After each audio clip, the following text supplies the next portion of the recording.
देखो, निश्चित तौर से जो आपकी जानकारी है वो जानकारी आपके माध्यम से मिली है और ये जांच का विषय है। जांच होगी और निश्चित तौर से जो भी दोषी होंगे उसमें कठोर कार्रवाई होगी। सरकार कठोर से कठोर कार्रवाई करेगी। किसी भी एंटी जो है उसमें देश विरोधी गतिविधियों में जो भी शामिल होते हैं उनके लिए सरकार, राजस्थान सरकार सदा ही कठोरता से कार्रवाई करेगी और निश्चित तौर से इस बार भी कठोरता से कार्रवाई करेगी।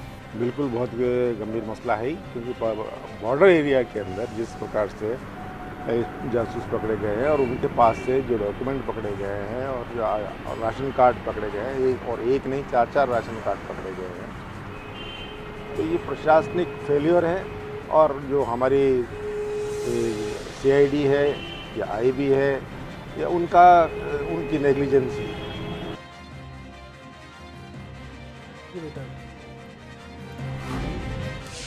फिर से हम मुद्दे पर लौटने की कोशिश करते हैं, लेकिन उससे पहले सचिन पायलट से जब हमने ये सवाल किया तो ना इत्तेफाकी जाहिर की जानकारी में नहीं है, लेकिन सरकार के लिए फिर सवाल छोड़ दिया।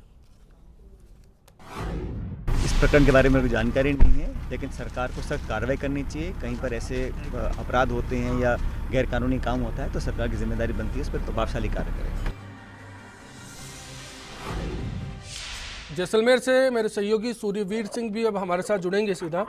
सूर्यवीर, आपसे जानना चाहते हैं इस पूरे मसले को लेकर स्थानीय प्रशासन ने अब तक क्या हरकत दिखाई है, कहां एक्टिव हुआ है प्रशासन?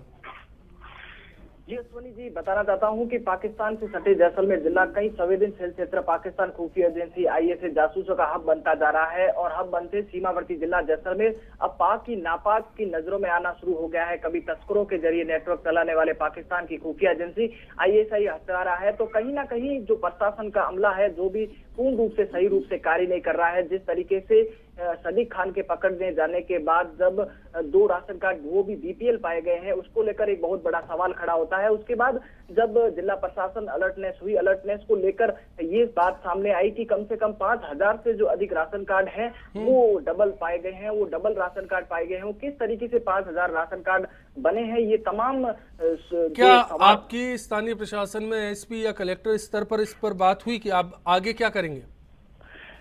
जी सुनिए, मैं बताना चाहता हूं जिस तरीके से हमने रसद अधिकारी से बात करनी चाहिए तो रसद अधिकारी का साफ कहना है कि हमने जिम्मेदार अधिकारियों को लिख दिया है।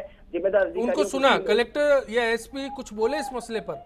जी अभी फिलहाल कलेक्टर और SP इस मामले पर कोई भी बने रहिए, मैं आ रहा हूँ आपके पास में। वो एक्टिव नहीं है निमिषा जी, ये है प्रशासन की जवाबदेही था।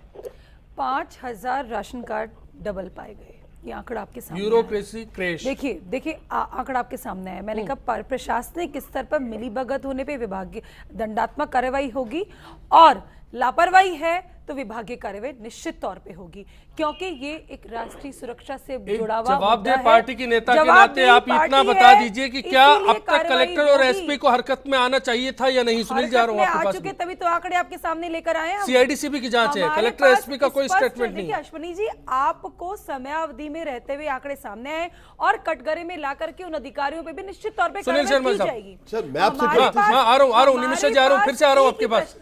रुकिए आप रुकिए, मैं आ रहा हूँ आपके पास में। सुरक्षा के किसी मुद्दे में कोई कतई नहीं बरती। मैं जवाब चाह रहा हूं दूसरी पार्टी अश्विनी का। इतनी सी बात कह रहा हूं मैं कि विजिट वीजा एक शॉर्ट टर्म वीजा होता है, 30 दिन का से लेकर 3 महीने, 90 दिन का। 90 दिन पहले सादिक खान आते हैं, केवल 90 दिन पहले। देखिए, विजिट वीजा 30 डेज से 90 डेज के बीच में होता है और पाकिस्तान वालों को 30 डेज का मिलता है। वो 3 बार 3 एक महीने एक्सटेंशन हो सकता है। यानी आप मान लीजिए मैक्सिमम उसका duration in India 90 days. 90 days के अंदर वो राशन कार्ड ही नहीं बनाता। अपने राशन कार्ड के उस चीज को मैं रेखांकित करना चाहता हूं, BPL। देखिए यहां एक बात और समझ लीजिएगा, इसके लिए सर्वे जरूरी है। यस, BPL डस्टबिन बहुत बड़ा एक नेक्सस इन्वॉल्व है। इसमें विभागीय कार्रवाई काम नहीं करेगी, यहाँ दंडात्मक आपराधिक कार्रवाई का सरोकार है। जहां पर जो देखिए बात होगा, आप अच्छे आप मानेंगे नहीं, मतलब कि केवल 3 अभी आप मत मानिए, बहुत बड़ा नेग्लिजेंस है, ये फेल्योर है, सिस्टम फेल्योर है। और इस सिस्टम फेल्योर के अंदर नेशनल सिक्योरिटी एक डिबेकल की तरफ बढ़ रही है। 5000 लोग बॉर्डर के ऊपर, आप सोचिए अगर राशन कार्ड अगर फेक बना के बैठे और केवल 30 डेज के अंदर राशन कार्ड बन जाता है। देखिए आप इसको भी आप समझ लीजिएगा कि इतना फास्ट ट्रैक अगर राशन कार्ड बन रहा है। आहूजा साहब ने बताया पाकिस्तान से आने वाले विस्थापित आज तक इंतजार कर रहे हैं, सालों बीत गए। जय आहूजा साहब, किसका फेलियर मानेंगे आप? अभी आपको राज्य सरकार की लेटेस्ट सिचुएशन बताता हूं मैं। अब से 1.5 महीने पहले भारत सरकार ने पूरे देश के 48 जिले चुने, जिनमें से राजस्थान के सिर्फ 3 जिले चुने हैं, जहां कलेक्टर्स को पावर डेलीगेट किया है कि आप अपने जिले में केंद्र सरकार को फाइलें भेजने की बजाय इस गजट नोटिफिकेशन के आधार पे नागरिकता दे दीजिए पात्र लोगों को जिनको 7 वर्ष से ज्यादा समय हो गया है। इससे पहले मनमोहन सिंह जी की सरकार ने, अटल जी ने तैयारी की, सरकार चली गई। मनमोहन सिंह जी की सरकार ने 2004 में सरकार आते ही इसी प्रकार का एक अध्यादेश जारी किया था, जिससे 1 साल तक पेंडिंग केसेस की अनुपालना होकर के उनको नागरिकता मिली। ये एक केस हो गया। रही बात पॉलिटिकल पार्टीज की, तो देखिए पॉलिटिकल पार्टीज अपनी सेंटिटी खो चुकी हैं। मैं आपको 2 एग्जांपल बताता हूं। पूरे जैसलमेर के अंदर जो सिंधी मुस्लिम कम्युनिटी कही जाती है, गरीब लोग होते हैं, सीधे लोग होते हैं, भेड़ बकरियां चराते हैं, बहुत ज्यादा उनके अंदर डेवलपमेंट भी नहीं है। उनके कांग्रेस के कुछ नेता हैं जो उन्हीं की कम्युनिटी में से इलेक्शन भी जीत कर आए हैं और कई बार मंत्री भी रहे, अमीन खान उनके पिताजी। गाजी फकीर का पाकिस्तान का फतवा तय किया करता था कांग्रेस के लिए वोट मांगना। और अभी आपको ताजा उदाहरण बताता हूं, जसवंत सिंह जी और माननीय हमारी मुख्यमंत्री जी के बीच में राइवलरी जग जाहिर है। जसवंत सिंह जी को तरफ सिंधी मुसलमान खिसक रहा है, उसको कैसे डाउन किया जाए, इसके लिए जयपुर में 2015 में एक शादी हुई। पाकिस्तान से एक राजपूत परिवार की बारात आई, जयपुर में शादी हुई। शादी के बाद में भारतीय जनता पार्टी के एक नेता तन सिंह चौहान रुकते हैं जयपुर में। पाकिस्तान से आए हुए एक पीर ताज हुसैन गिलानी को रोके रखते हैं। राज्य सरकार पूरा प्रोसेस करके रिकमेंडेशन भेजती है, हाई लेवल रिकमेंडेशन केंद्र सरकार को, कि साहब इनको, ये पीर हैं, फकीर हैं, पाकिस्तान से आए हैं, इनको कृपया करके आप बाड़मेर का राज्य सरकार की गारंटी पे वीजा दे दीजिए, विच इज 100% इलीगल। कोई बात नहीं साहब, सरकारें हैं, कुछ भी करें। अल्टीमेटली परस्यू होते होते वो वीजा हो गया। उनको सिर्फ अपने फॉलोअर्स से, उनके जो चेले थे उनसे मिलने के लिए उनको परमिशन दी जाती है। वो व्यक्ति पीर ताज हुसैन गिलानी 50-50 हजार लोगों की राजस्थान के बाड़मेर जैसे सेंसिटिव एरिया में सभाएं करता है।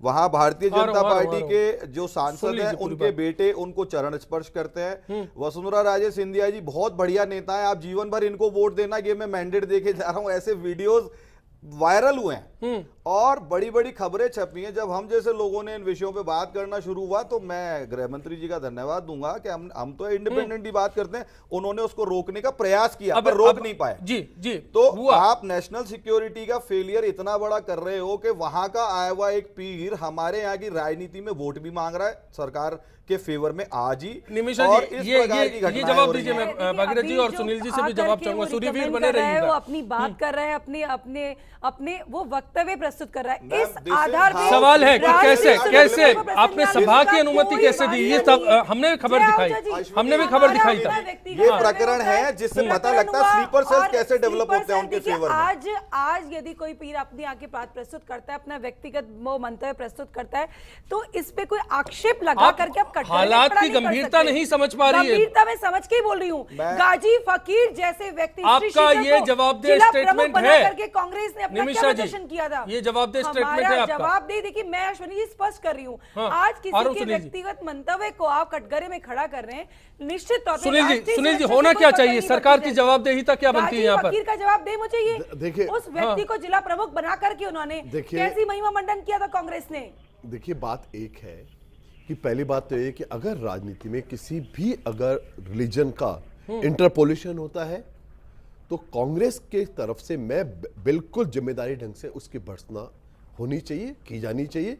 राजनीतिक भले वो कोई मुस्लिम धर्म गुरु की हो, चाहे राजनीति किसी हिंदू धर्म गुरु सवाल है देश की सुरक्षा के साथ पहली बात तो देखिए, अब पहले बात सुन, आप जब बोल रहे थे चुपचाप। यहाँ सवाल सर्वधर्म संभाव का नहीं है निमिषा जी, यहाँ सवाल सर्वधर्म संभाव का नहीं है, यहाँ पर सवाल है देश की सुरक्षा का। आपके टाइम बोलने का, आपको बोलने का मौका मिला ना, अब आप अपने आप डिफेंड नहीं कर पा रही, आप बिना बात हल्ला मचा रही हैं। अब यहाँ एक बात है, झूठे आरोप लगा करके आप किस तरह का महिमा मंडन आप कर रहे हैं? आहूजा जी कह रहे हैं, मैंने नहीं कहा। ये आहूजा जी ये तथ्यात्मक बात नहीं है, क्या ये तथ्यात्मक बात नहीं है? हाँ मैं वो भी बोलूंगा ना, अरे वो भी बोलेंगे ना। गाजी फकीर का उत्तर दीजिए। उस हिस्ट्री शीटर को जिला प्रमुख बना करके क्या प्रस्तुत किया था आपने? बताइए आप मुझे, क्या सुरक्षा से खिलवाड़ नहीं किया आपने? उत्तर दीजिए आप। क्या उत्तर है आपके पास? आप क्यों डिबेट को डिबेट कर रही हैं? मैं भागीरथ जी आपके पास भी आना चाहूंगा, सुनील जी मौका दूंगा, इस बात पर आना चाहूंगा क्योंकि ब्रेक पर भी जाने का वक्त आ रहा है, तफसील से इस पर चर्चा करना चाहूंगा। उससे पहले भागीरथ जी, क्या एडमिनिस्ट्रेशन को, जो लोकल एडमिनिस्ट्रेशन है उसको अब तक क्या स्टेप लेना चाहिए? देखिए, पहली बात तो ये है कि ये आरोप प्रत्यारोप की बात नहीं है, नेशनल सिक्योरिटी की बात है। बिल्कुल, गाजी फकीर का मान लो गलती नहीं, देखिए सुनिए, बिल्कुल मैं जानना चाहता हूँ कि यहाँ सिक्योरिटी कौन सा पॉलिटिक्स हो रही है, हो जाए, एक बार भागीरथ जी की बात हो जाए सर, शेमफुल बात हो जाए भागीरथ जी की। सुनील जी, निमिषा जी, आपने खत्म की है, आपने खत्म की है, आपके टाइम पे खत्म हुई है, आपके टाइम खत्म हुई है उसकी स्थिति। आप बेकार की बात करें, आपको तथ्य नहीं पता। मैडम आप तथ्य ढूंढिए, पहले आप तथ्य ढूंढिए, आप लड़ लीजिए। आऊंगा भागीरथ जी, आप इत्मीनान रखिए, दोनों पार्टी खुद बेनकाब हो रही है। उनके उसकी स्टीसीट के खिलाफ जिसने स्टीसीट लगाई उसको आपने चार्जशीट किया है, उस एसपी को आपने चार्जशीट किया है जिसने उसकी स्टीसीट लगाई, भाजपा सरकार ने उसको चार्जशीट किया। इसीलिए अब बेकार की बात करिए, पढ़ती है नहीं, आपको पता है नहीं, केवल मुख्यमंत्री को सेव करने का मंच बना दिया। आप निराधार व्यक्तिगत टिप्पणी करने से बाज आइए। आप चीफ मिनिस्टर को सेव मत करिए। चलिए मैं आ रहा हूँ, ब्रेक पर जाके लौट रहा हूँ तुरंत। गर्म हो गया मसला, ठंडा करके लौटेंगे, लेकिन सवाल सुरक्षा को लेकर है, वो बरकरार रहेगा। देश की सुरक्षा होना चाहिए और ऐसे लोगों की पकड़ होना चाहिए जो फर्जी तरीके से अपने डॉक्यूमेंट्स पेश करके और वो अपने पासपोर्ट बना लेते हैं। तो ऐसे एजेंसियों को, ऐसे सरकार को उनके ऊपर ध्यान रखना चाहिए। ये तो हमारे लोकल जो नागरिक हैं या जो लोकल जो यहाँ के ऑफिसर हैं, उनकी हेल्प के बिना ये पॉसिबल ही नहीं है। तो वो लोग इनको हेल्प और सपोर्ट करते हैं, तो उसके तहत आसानी से इनको कागज उपलब्ध हो जाते हैं। इनमें एक तो सबसे बड़ी है कि जो चेन बनी हुई है फर्जी काम करने वाली, उससे एंड तक इसका होना चाहिए कि इसका जड़ पकड़ा जाए। आप पहले जो बनाता है उसको ही पकड़ के छोड़ देते हैं, बस आगे तक कार्रवाई नहीं होती। जैसे कोई हथियार भी ले लो, हथियार पकड़े जाते हैं, उसके एंड तक कोई नहीं जाता। मेन आदमी कौन बना रहा, कौन बेच रहा, इन चीज़ों को तो देखो। कागज भी ऐसे ही चेन है।